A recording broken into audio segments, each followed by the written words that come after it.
Hi everybody and welcome to Heel Heat. My name is George Coles, and on this episode we're doing a top 10. Topic of the top 10, top 10 wrestling matches for 2023. We're rounding out our best of the year with what I consider the 10 best wrestling matches of the year. Without further ado, I'm not going to give away any of the finishes here, or I'm going to try not to, in case you haven't seen any of them. With that being said, let's jump right in. Number 10, Bryan Danielson vs. Saber Jr. from Wrestle Dream. This to me was a dream match that I had been looking forward to for at least a decade now. You got two of the best in-ring wrestlers, two of the best technical wrestlers in the world. They had just an amazing match. I think it gets a little bit downplayed with a lot of the negativity in AEW, but this was just a wonderful match, a wonderful back and forth between the two. I think it was great.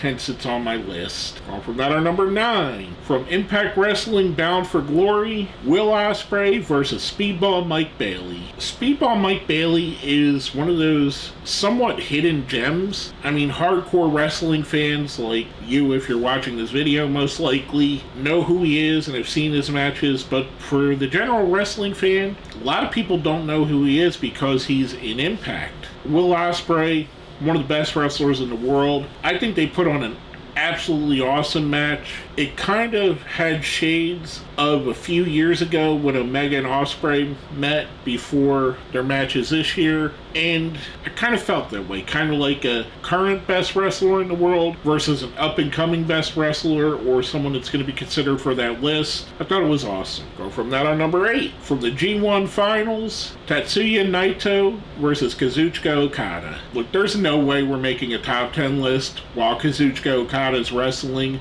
that he's not on. Naito, to me, also had one of the best years of his career, in my opinion. This was an awesome match. I went into it hoping that Naito would win, and not that I dislike Okada, I just like the story that they were building with Naito, but I was cautiously optimistic because Okada is the guy. He's one of the best wrestlers that's ever done it. With the story they were able to tell and the doubt going back and forth between the two as to who would win, I thought it was really great. I did enjoy this. I'm trying as hard as I can not to spoil it, but it was a great match. Going from that, our number 7. We talked about both these men just a minute ago. Kenny Omega versus Will Ospreay from Forbidden Door. This was the second of their 2 matches of the year. I really enjoyed this. Like I said, this is like 2 masters going at it. This was kind of like Kobe Bryant versus Michael Jordan, Tom Brady versus Peyton Manning, Muhammad Ali versus George Foreman. You got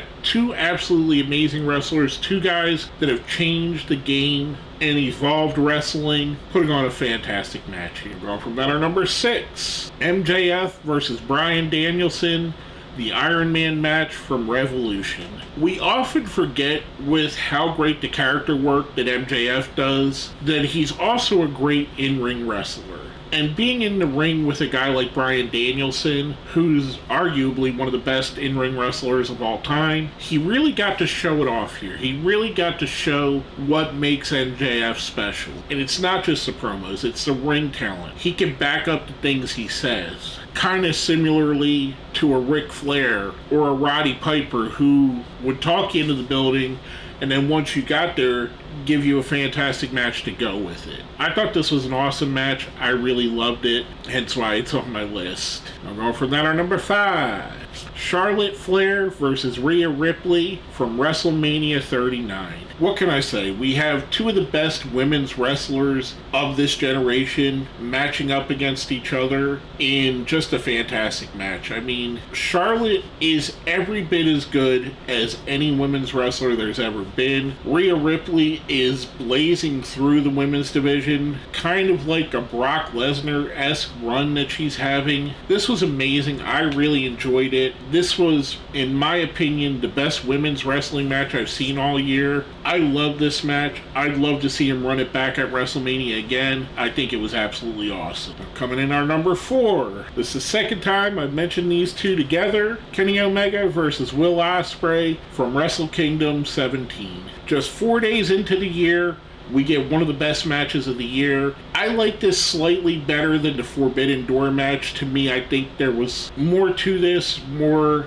violence, and I know the Forbidden Door match had the Tiger Driver spot, but some of the stuff they were doing here, Osprey really pulling out a more violent side of his character. I thought this was really awesome. Really great character development happening here. Just a fantastic match. Two of the best wrestlers in the world. Can't go wrong with it. I'll go from that. Our number 3. Easily the most violent match on my list. A match that's very polarizing, but a match that I loved. The Texas Death Match from Full Gear. Swerve Strickland versus Hangman Adam Page. I really think that this is Swerve Strickland's Bret Hart versus Stone Cold Steve Austin WrestleMania 13 type match. I think this is a match that propels Swerve Strickland to be a main event wrestler, to eventually become a world champion, to be the face of AEW. I really enjoyed this match. I know a lot of people didn't like it. They didn't like the blood drinking spot, the excessive violence, the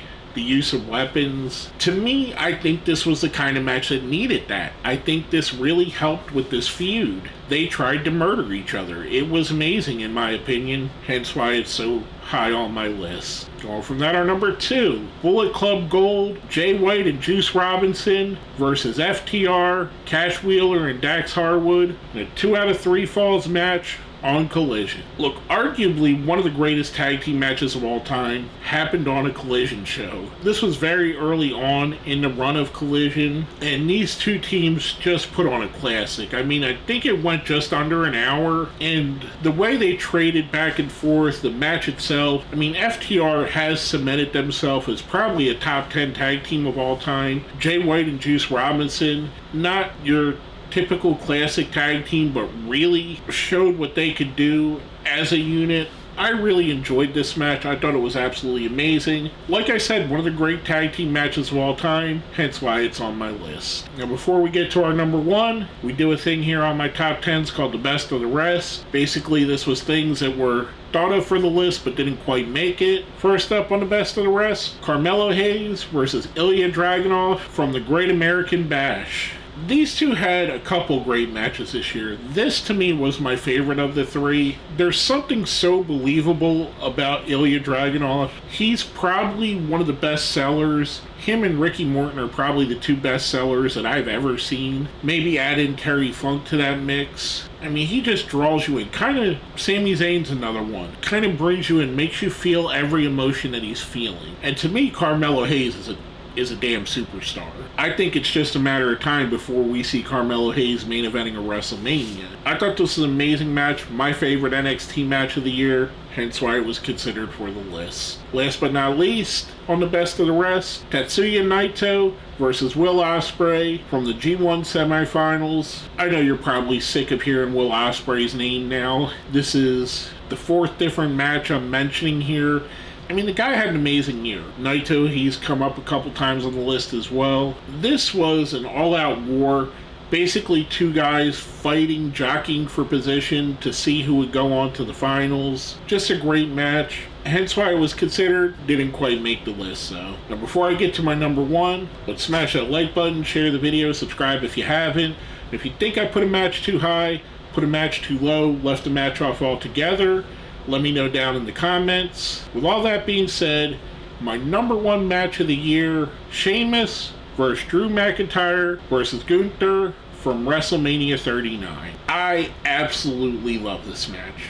This is old school hoss fighting, big beefy men throwing beef at each other. 3 outstanding wrestlers, 3 guys that absolutely bring that brutal style in the vein of Stan Hansen, Big Van Vader, Brock Lesnar, or any one of that ilk. 3 guys that bring ultimate credibility, bring a big fight feel, makes it feel so realistic when these guys get in the ring together. Any combination of these 3 is going to be magic. The three of them together, it was just amazing. I absolutely love this match. I think it's the best match of the year. I think, honestly, a lot of these matches could have made it into the number one spot. But for me, just the old school, rough and tumble, bash each other in the face, brutal three-way here is my favorite match of the year. With all that being said, again, let me know what you think. What was your favorite match of the year? What do you think the best match of the year was? Let me know down here in the comments. With all that being said, my name is George Coles, and this has been another Heel Heat Top 10.